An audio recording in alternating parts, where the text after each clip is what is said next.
30 वर्षे जुन्या पाण्याच्या टाकीत मानवी कवटी सांगाडा। वसई पश्चिमेतील माणिकपूर परिसरातील नवापाडा येथे 30 वर्षे जुन्या चाळीच्या इमारतीवरील पाण्याच्या टाकीत मानवी कवटी व सांगाडा आढळून आल्याने परिसरात खळबळ उडाली आहे। ही घटना अंधश्रद्धा अथवा भानामतीचा प्रकार की अनेक वर्षांपूर्वी घडलेली एखादी हत्या याचा तपास माणिकपूर पोलिसांकडून सुरू असून प्रकरणाला गंभीर गुन्हेगारी वळण मिळण्याची शक्यता व्यक्त होत आहे। नवापाडा येथील बारकुल्या नावाची ही 2 मजली चाळ सुमारे 3 दशकांपूर्वी बांधण्यात आली असून इमारतीवरील पाण्याची टाकी अनेक वर्षांपासून वापरात नव्हती। नुकतेच चाळीच्या दुरुस्तीचे काम सुरू असताना मजुरांनी टाकीच्या भागातील स्लॅब तोडला। त्यावेळी टाकीच्या आत मानवी कवटी व हाडांचे अवशेष आढळून आले। हा प्रकार लक्षात येताच मजुरांनी तातडीने पोलिसांना माहिती दिली।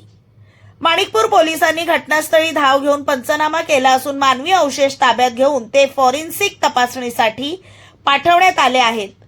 तपासादरम्यान टाकीत आणखी काही हाडांचे अवशेष आढळून आल्याने मृतदेह तेथे मुद्दाम लपवण्यात आल्याचा संशय अधिक गडद झाला आहे।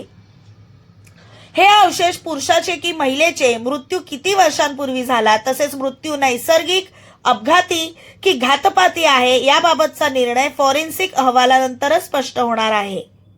दरम्यान पोलिसांकडून सर्व शक्यता गृहीत धरून तपास केला जात असून चाळीतील जुन्या रहिवाशांची चौकशीही सुरू करण्यात आली आहे। विशेष म्हणजे याच बारकुल्या चाळीत 2 वर्षांपूर्वी गॅस लिकेजमुळे जीवितहानीची घटना घडली होती। त्यानंतर आता पुन्हा मानवी अवशेष आढळल्याने या इमारतीभोवती संशयाचे सावट पसरले आहे। या गूढ प्रकरणाचा छडा लावणे हे माणिकपूर पोलिसांसमोर मोठे आव्हान ठरणार असून फॉरेन्सिक अहवालानंतरच या रहस्यमय घटनेवरून पडदा उठण्याची शक्यता आहे। ही माणिकपूर पोलीस स्टेशनच्या हद्दीमध्ये ही बारकुल्या चाळ आहे। या ठिकाणी एक 3 मजली बिल्डिंग आहे। त्याच्यामध्ये 30 वर्षापासून बांधलेली ही इमारत आहे। त्या ठिकाणी पाण्याची टाकी 30 वर्षापासून बंदच असते आणि त्या ठिकाणी मजदूर ते तोडत होते। त्यावेळेला वरचा स्लॅब तोडल्यानंतर त्यांच्या खाली लक्षात आलं की एक सापळ आणि कवटी आहे।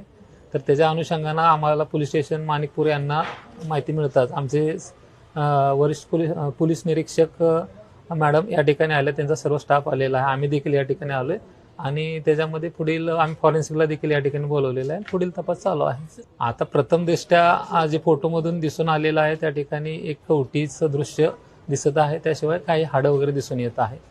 त्याला उजेडामध्ये सर्व पाहणी केल्यानंतर आणि चौकशी केल्यानंतरच सर्व बाबी त्या ठिकाणी उघडकीस येतील। धन्यवाद। चॅनलला लाईक, शेअर, सबस्क्राईब जरूर करा।